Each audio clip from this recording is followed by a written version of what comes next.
Good day and welcome to the 6th edition of the SASI Debate Challenge. This battleground of intellect is brought to you by SAYWHAT with support from the Swedish Embassy. I am your debate mistress, Nicole Natsai-Chimanikire, also powerfully known as .co.Nicole. Let the games begin.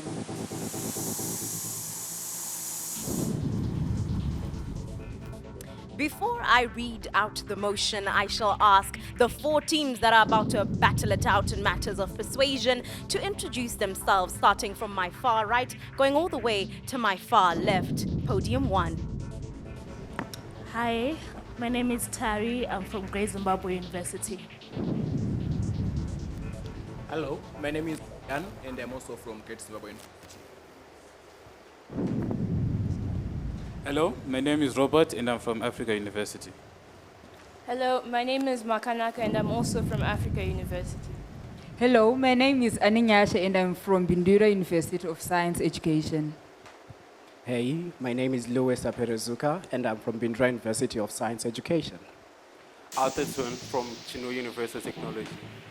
Hello, Roba Fadzo from Chinhoyi University of Technology. We now know you. The motion reads, this House believes that countries should work on adapting to climate change rather than trying to prevent it. I will repeat. This House believes that countries should work on adapting to climate change rather than trying to prevent it. Without wasting any of your time, we shall move to the opening government Prime Minister. Prime Minister, the floor is yours. Make your case. Okay, panel, we think that for this debate, it's important for us to recognize what exactly we're going to be talking about, which is why I'm going to give a proper characterization and context of this debate. First of all, when we look at climate change, we're looking at a natural occurring phenomena that has been influenced and greatly accelerated by the participation of human activities, right? And this is a key aspect of today's debate. And then we're also going to be talking about what exactly change is going to look like from our side of the House as opening government. And we think that looking at change, we're talking about the effect of trying to reduce the effects caused by climate change, right? Which is like reducing the global warming temperature by at least 1 degree Celsius or 2 degrees Celsius, right? To effect better and a more safe environment for the population at large, right? But then we're also going to be looking at adaptation and what it looks like from our side of the House. Adaptation, we think that is the idea of creating, right, a certain environment where people can coexist to that occurring phenomenon at that particular time, right? Looking at a way in which you can survive without necessarily having to suffer greater harm, right? So we're looking at adaptation in terms of climate change, which is the effect of like building infrastructure that is climate resistant, having early warning systems, growing drought resistant crops, as well as restoring damaged ecosystems, right? And we think this is the proper way of adapting to climate change, and we're going to give you reasons why we think that this is better than trying to change it, right? First of all, we tell you that this is a proactive action versus a reactive action, right? Whereas when we tell you that it's a proactive action, we're telling that we need the society at large, right? We need the governments, we need the NGOs to look at ways in which they can implement an environment where people are not greatly devastated or affected harmfully to a great extent by the effects of global warming and climate change, right? As compared to a situation where we're going to try to change that climate change, we're going to try to reduce the global warming temperature, right? In an instance where this is going to take like a greater period of time, we are trying to reverse the effects of something that has happened over 200 years plus worth of damage, right? And you are trying to do that in a period of time. It's going to take a very long period of time. Why? Because I'm going to explain my second point of argument, right? And once it takes a long period of time, there's still going to be damage being done, right? There's still going to be lives lost due to natural disasters, right? And we think that it's necessary for us to take a proactive action whereby we can reduce the damage that people suffer, that people in the sub-Saharan Africa suffer when droughts happen, that people in the Atlantics or so forth suffer from floods when the global warming temperature is increased, right? And we think it's necessary for us to take up adaptation as compared to changing climate change, right? But then in my second point of motion, right, I'm going to tell you about human capitalistic nature versus the desire to effect change, right? When you talk about human capitalistic nature, we're talking about the desire for humans to gain more financial power. We're talking about the industrial revolutions that have existed since time immemorial. When we look at a situation where people have known about climate change, right, and its existence, and people have tried to put up methods, right, or measures to try to change it, to try to reduce its causes, right, but they haven't taken the necessary steps to try and actually seek to adapt, right? That is why we see that so many lives are lost when natural disasters are happening, right, at a great and alarming rate. So at the end of the day, we think that people therefore, when people build like infrastructure that is well suited to deal with those natural disasters associated with climate change, when people grow in drought-resistant crops, right, they don't suffer as much damage as they are supposed to, right, in an instance where they are not prepared for these kind of things, because these things have already happened. This is a growing concern within society, and we talk about the agency of this matter, right? This is a key issue within this debate. We're not going to talk about the issue of saying you're going to wait 200 years or 100 years or 50 years to see the change that you want to see when you actually say that we're going to change climate change and we're going to reduce the global warming temperature, right? We think this is something that is going to happen over a long period of time, and in that period of time, so many natural disasters, so many negative things would have happened as a result of not taking proactive action to fight against the effects of climate change, right? But then we're also going to tell you about effectiveness and also why exactly this has failed, and my partner is going to elaborate further on the ideas of the cost-benefit analysis, and with this, we have not been more proud to propose. Thank you.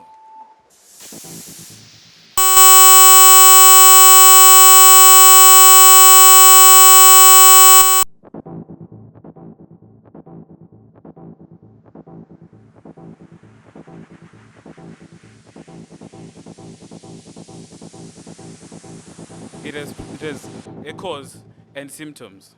What we as a delegation are saying is, let us not look at the symptoms, but rather, let us take careful analysis of the causes. That is the best way we can tackle this problem. Hence, our line of argument simply states that the best and most effective way to attack an issue, it is to deal with the cause, not the consequences. So from what I'm understanding, their case is based on reducing damage. That is where we argue, and that is where we do not agree. We do not want to reduce the damage. Rather, we want to eradicate the problem by looking at the causes. Now, the reason why we're saying this is, from our understanding and our analysis, we see that it is effective, sustainable, and appropriate. Given the African context, we have noticed that we have limited resources and we have a lot of burdens on the government. So the way we want to make this effective is that through the use of social responsibility and government policy. Part of the problem in climate change is social irresponsibility. Now, we as a delegation are then saying that if we incorporate social responsibility, for Africa, we can use the Ubuntu theory. We are because I am. The responsibility to the environment, the responsibility to others. Hence, we have a situation where the government and the people are working together and it becomes effective declined. And moving on, we're saying that since we lack resources to attack the symptoms, we rather look at the causes directly. We also are saying that a quick fix is not effective because it yields no results, and then it will later lead us into a chain reaction of other problems. Simply because if you have a huge problem, if you have a bullet hole and you try to put a bandage, that simple plastic bandage, the problem will not go away. It may look like everything is okay, but the situation that is under is what we really need to look at. We also are talking that it is de-empowering to adopt rather than to fight. The empowering thing that we need in Africa is to have the mindset of fighting. If we have the mindset of giving up and looking at curbing the damage, we would rather have nowhere that we'll be going. Taken. Okay, you spoke about how you are going to deal with the causes, but can you address... You spoke about how you are going to address the causes of climate change. Can you address the human capitalistic nature issue where people are still going to build infrastructure? The human capitalistic nature is what we are calling social irresponsibility. And then we are saying that we want to appeal to the theory of Ubuntu. If this ideology is given by the government, sociologically speaking, has the power to influence the way people think through education and other forms of media. Hence, we are saying that if we attack the problems, if we attack where it is coming from rather than preparing for the problems, we would have had a solution that is cost-effective, sustainable, and realistic and appropriate to the African context, simply because we have other things to work on. Also, we are saying that for every dollar used for prevention, $7 is saved in mitigation. Simply what we're saying is, when we try to quick fix something, we then have other problems, because we wouldn't have dealt with the problem itself. We would have made ourselves believe that the problem is gone when the problem is still there. Then we would then have other costs that we have to incur simply because we did not have the mindset of fixing. We would have given up. We would have taken the disempowered stance to then react. So we also feel like this is the right and appropriate state chance to take. This is what we need to take for us to be proactive, so as to say, my noble delegation. So at the end of the day, our theme is basically sustainability, efficiency, appropriateness, and that the most effective way to attack an issue is to deal with the cause, not the symptoms. With this, I thank you.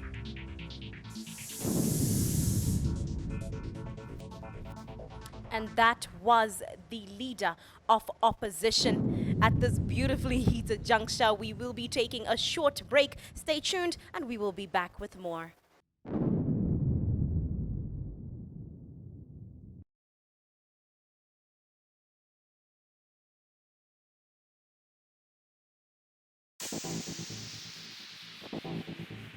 Welcome back to the 6th edition of the SASI Debate Challenge. This is the Speak and Solve initiative brought to you by Say What with support from the Swedish Embassy. We are already 1/4 into our debate and we'll be moving on to the opening government. Deputy Prime Minister, please make through your way here and come and give your argument. So panel, what we got from the opening opposition is the idea that we should be attacking the causes, which have virtually been failing over the years. We've had COP26 summits which seek to address this issue of climate change, and we do not get how exactly the issues of Ubuntu are going to help address this motion. Our role in this motion as the government is to say why it is better for countries to adapt to climate change rather than to attempt and prevent it. This debate makes us faced with two extreme decisions with respect to climate change, and we think how we reason around this is important. We'll get to the cost-benefit analysis of the aspect of this motion. Relatively speaking, panel, the cost of coming up with mechanisms to curb climate change is very much costly, because that should mean we're coming up with such things as nuclear energy, wind energy, some energy fuels, whilst adaptation would just need us to have some early warning systems, drought-resistant crops, infrastructure suitable for each peculiar conditions, which relatively costs low as compared to trying and come up with mechanisms to prevent climate change. We also need to look at the fact that the majority of these individual countries do not have the capacity to come up with the required mechanisms to prevent climate change.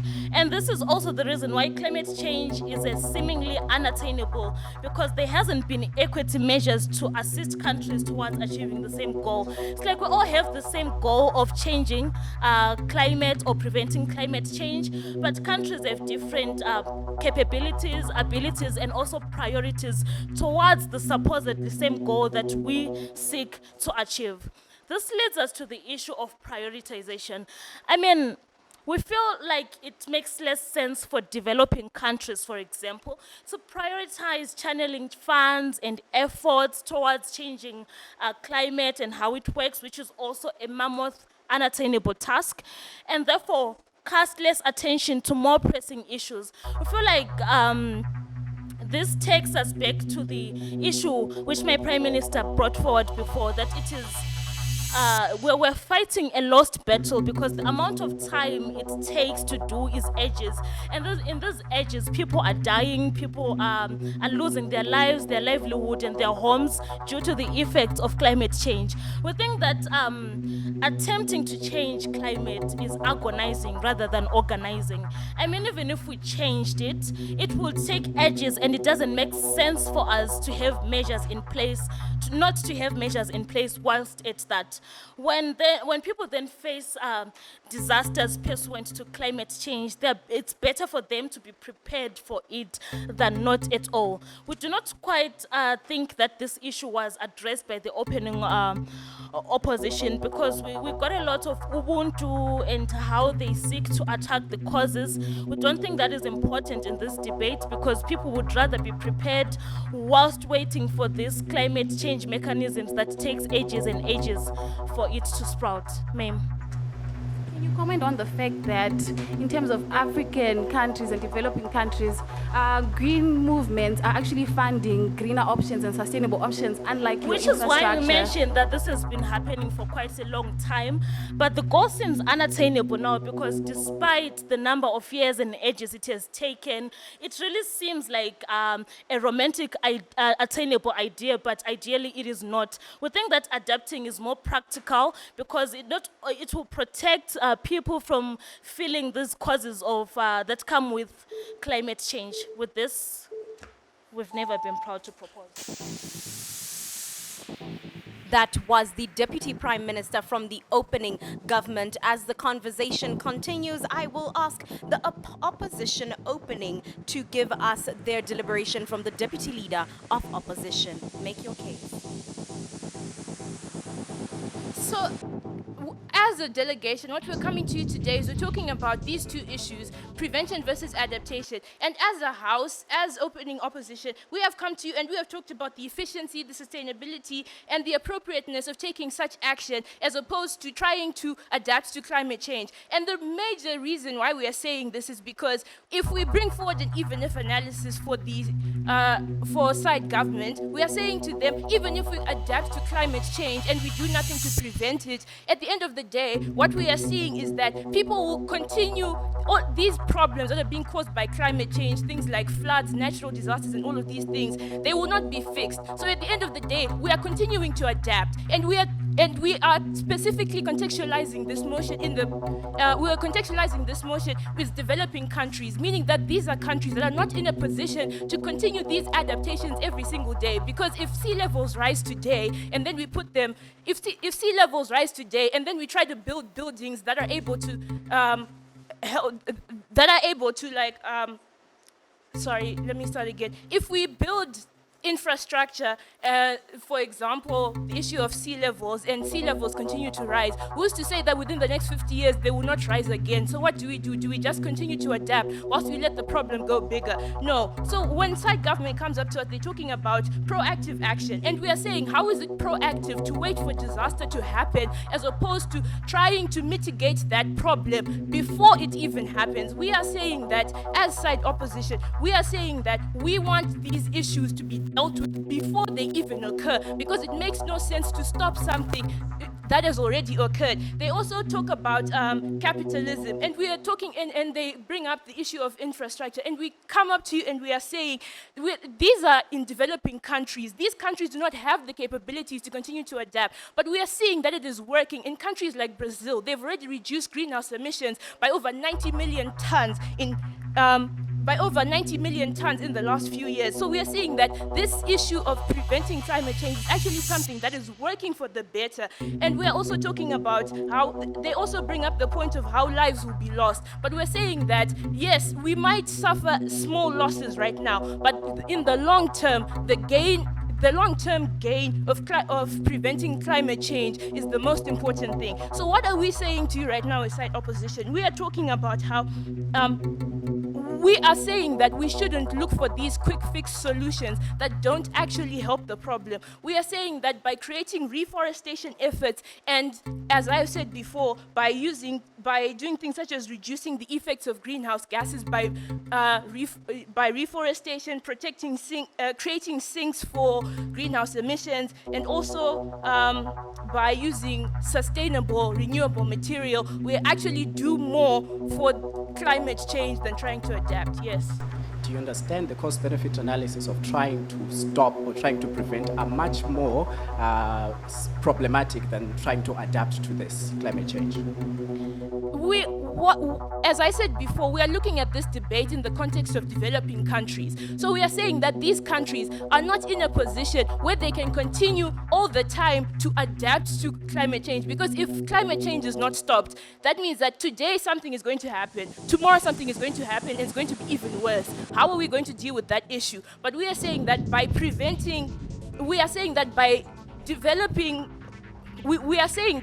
by using renewable materials and by preventing greenhouse gas emissions, we actually end up doing more to mitigate these problems as opposed to just trying to adapt to them. Thank you. That was the deputy leader of opposition. At this juncture, we will be taking a short break. Stay tuned and we'll be back with more.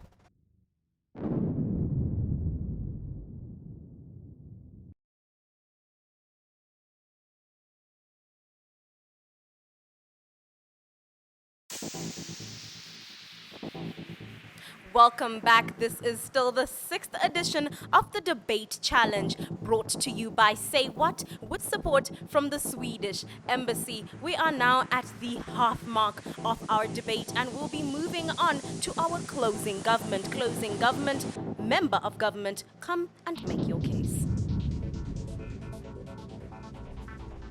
Climate change, HIV and AIDS, starvation, war, global issues.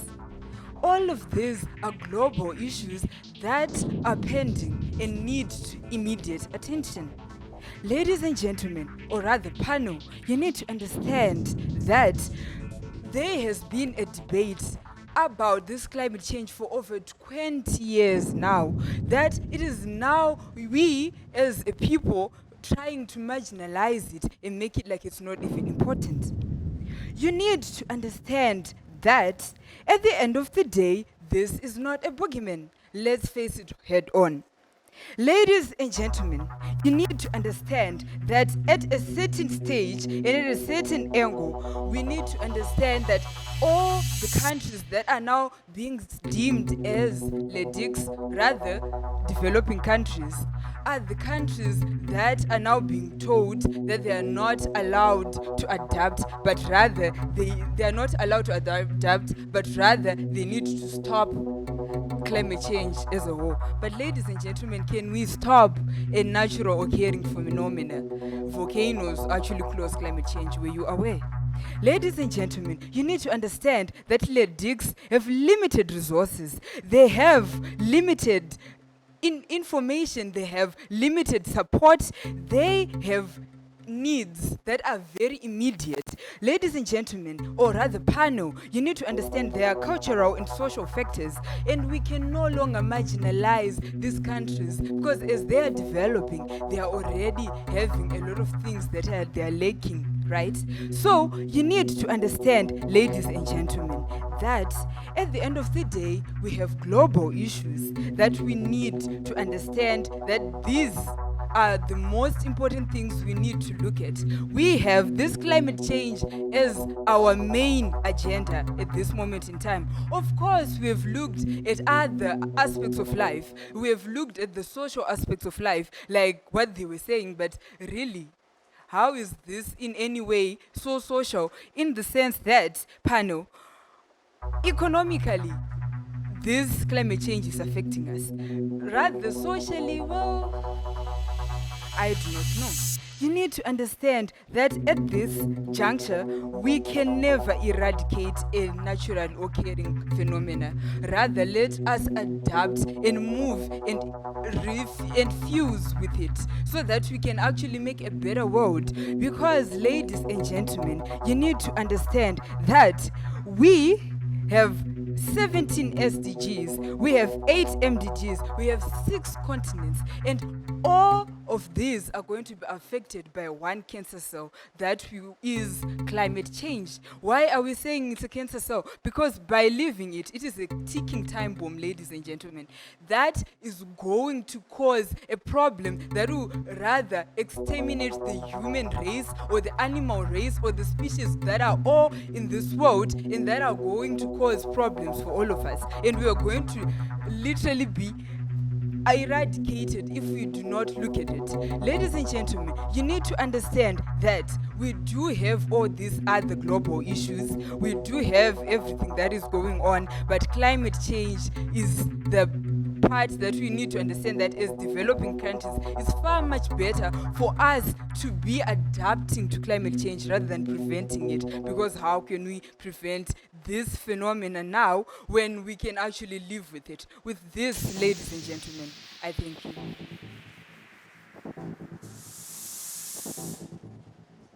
That was indeed the member of government from the closing government. Can we please have, moving on to the next person, the closing opposition? Member of opposition, the floor is yours. Make your case.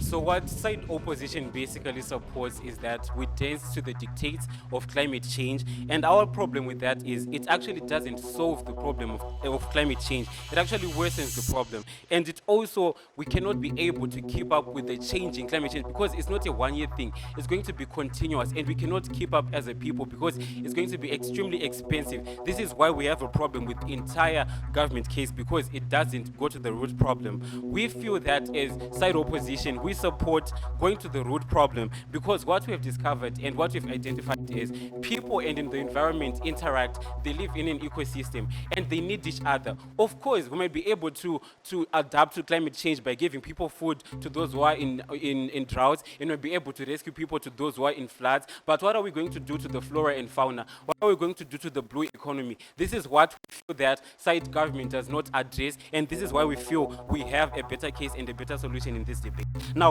as side opposition, we believe that rather than dancing to the dictates of climate change, we would rather prevent it and not adapt to the actual to the problem, really. Now, our first premise to support this is that preventing climate change actually deals with the problem once and for all. We won't have to deal with climate change ever again. We won't have to mention it ever again. We prevent us having to destroy the future for other human beings that are going to be there, and we become good stewards to our universe and to our nation, which is the basic goal of actually us living here. We have to be good stewards of where we live, because there are other generations that are going to come and live here. We feel that we cannot deal with just the effects of climate change because it's going to be a continuous problem. We feel we should deal with actually the root problem. Our second premise in this debate is really that on the cost side, preventing climate change is actually cheaper than adapting to it. Now, this is what the government side did not actually identify. The fact that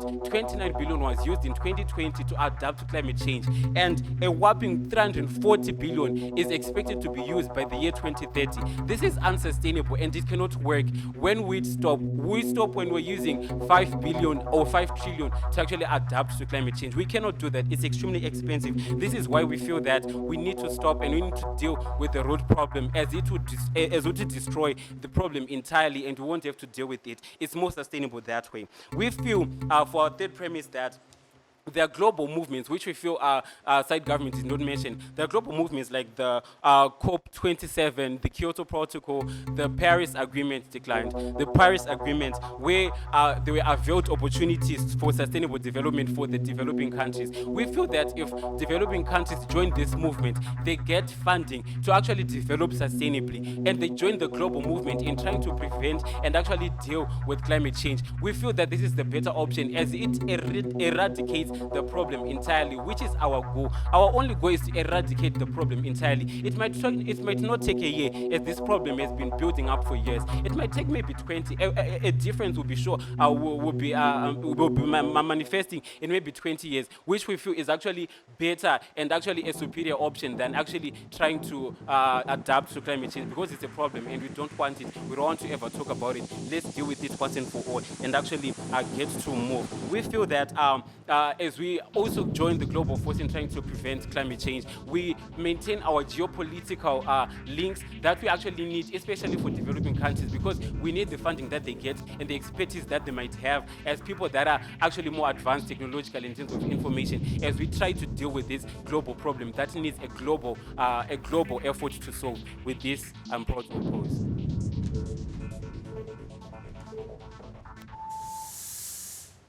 That was indeed the member of opposition. At this juncture, we will be taking a short break. Join us later. Stay tuned.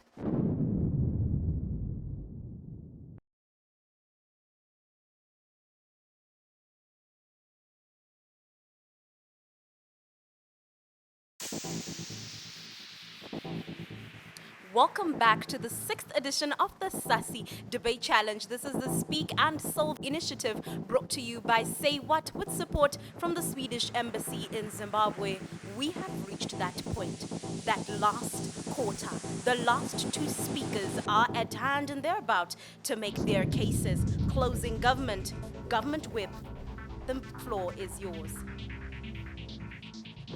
Okay, panel. So what do we have from side government and what do we have from side opposition? So side opposition comes in and say they want to work on preventing the root cause, and then they come in here and they talk about social responsibility, and then they come in here and they say they want to eradicate the problems, and then they come in here and they say that lesser economic developed countries have no resources, so they have to work on preventing the causes rather than adapting, panel. And then what do we have from side government? Side government comes in here, panel, and then begins to say we have to actually work on adapting to climate change because we don't have the resources. And then they talk about the cost-benefit analysis of trying to prevent and trying to adapt, panel. And then here, what do we have from side government? Side government brings in the issue of cost-benefit analysis, which is the limited resources. They bring in the idea of immediate needs. They bring in the idea of the influence that lesser economic developed countries have. They bring in the idea of cultural and social factors. They bring in the idea of mitigation alone is not enough. Looking at the causes alone is not enough because these are already happening. The effects of global warming and climate change are already happening. So what do we have, panel? They are trying to say that let us try and adapt to these already occurring issues because we are feeling the effects of something that has already been created, panel. They come in here and then we say as side government, the reason why I believe that we are supposed to win this motion is because, right, panel, we are going to look at the cost-benefit analysis of things as the engagement to the opening government. We're going to see that as less economic developed countries, we cannot go to expand our economy to things that are going to expand our economy more when we have things that are of immediate needs. We have things like food security that are directly impacted by the effects of climate change, panel. By so doing, we better adapt to these guys rather than preventing the cause because they're already feeling the effects of global warming. They come in here and we talk about limited influence, panel. We are saying that as side government, panel, we do not have the influence enough to stop and prevent or look at the causes of global warming, panel, and also look at the cultural and social factors. We are coming in here and as side government and we are telling you that there are already measures that are placed upon that are here that are already cultural that are actually helping us to adapt to these measures. So by not so doing, we are saying that it is better and it is more better to look at the limited resources that we have and work with the resources that we have to adapt to climate change, to adapt to the effects of climate change, to adapt and then so that we can help our own economy, so that we can work on what we really need right now, so that we can work on the climate, so that we can work on our economies, panel. It doesn't make sense when you see a government that comes in and tries to stop a national thing rather than coming in and trying to help and solve the problems that are already in its nation, panel. This is what side government is trying to tell you. Panel, we are looking at the issues like, for example, in Zimbabwe, we now have a beach which is in Bindura, but these are effects of global warming. However, panel, we are adapting to this by saying we have a beach and then we are actually adapting by actually helping our economy. And then we are looking at issues of marginalization denied. We are looking at issues of marginalization of already lesser economic developed countries, panel. We are saying that these nations are already marginalized. So why don't they focus on adaptation rather than focusing on trying to look at the cause, trying to look at the root? Because this is going to spend more money in the economy that lesser economic developed countries do not already have. We are also looking at the debates that have been going about of trying to stop the causes.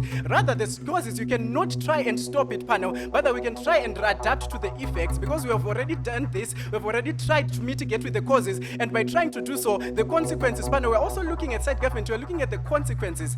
What are the consequences? What are the benefits? We'll see that even if we adapt, we'll see that the damage that is brought about by adapting is lesser than the damage that would be brought about by trying to stop the causes, panel. So what are we trying to bring to this motion? We are trying to bring that as side government, we have won this case because we are looking at more at the lesser economic developed countries rather than looking at the causes of this, panel. We thank you.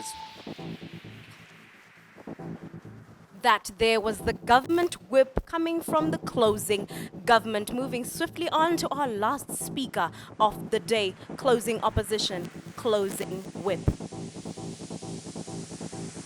So ladies and gentlemen, basically what we get is a government side that does not understand an ecosystem, right? We get a government side that does not understand how it is important for us to maintain an ecosystem which comes from Atherton, right? They do not engage with us on that. And we think that that is very important in today's debate. Humans, plants, animals, flora, fauna, they all work together in an ecosystem, ladies and gentlemen. And climate change results in a loss of important flora, important fauna, right? So we don't see how human beings end up adapting when we have a critical part of the ecosystem being removed, right, ladies and gentlemen? We see that this adaptation is actually problematic and worsens the situation. At the end of the day, their drought-resistant plants cannot even survive because they also are part of that critical ecosystem. What we need to do is maintain it, and we think that that is really important in today's debate, right? So what we get from them is actually a side that believes that there's no money for this climate change, there's no money for sustainable options, because what changing it means opting for more sustainable options. Instead of the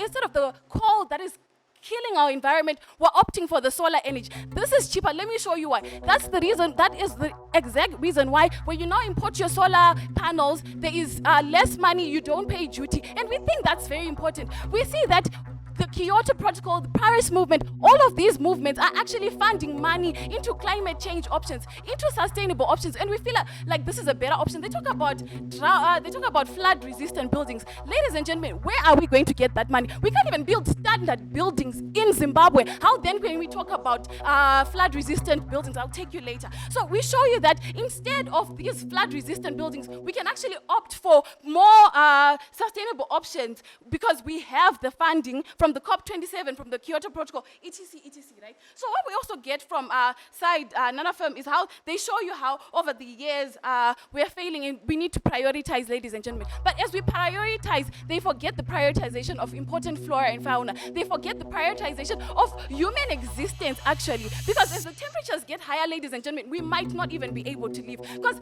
their adaptation means using the same coal, same things that are ruining the environment. Then how are we even guaranteed survival in the long run, ladies and gentlemen? We tell you that adaptation is inconsistent. We are going to keep adapting. At some point, your drought-resistant plants are not going to be able to grow, and people won't have food at the end of the day. So where do we move from there, right? We show you that in the long run, we need to look at the severity of this situation. We need to see that at the end of the day, we are compromising even human existence, because all of the environment is part of a very important thing that we call an ecosystem. They also come here and then they talk about how there's limited support, and I've already dealt with that as I've shown. We show you how we widen the gap between Western countries and African countries if we don't move with the notion of sustainable options. We already have a really wide gap, and we think that as we move in the global community, in a green community, we think that's really good for us. We think that's good for our development. We think that's the development that Africans actually really need.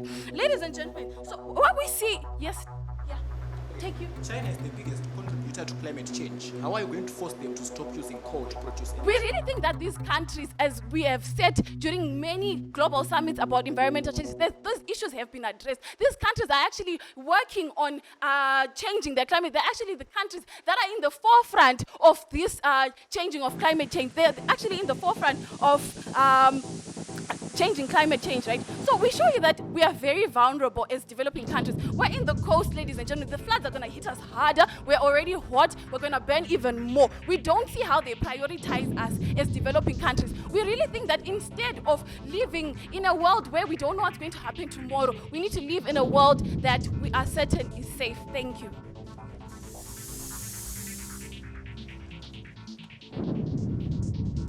That was indeed the closing whip, the last speaker of our debate today. At this juncture, we will be taking a short break. Stay tuned and we'll be back with more.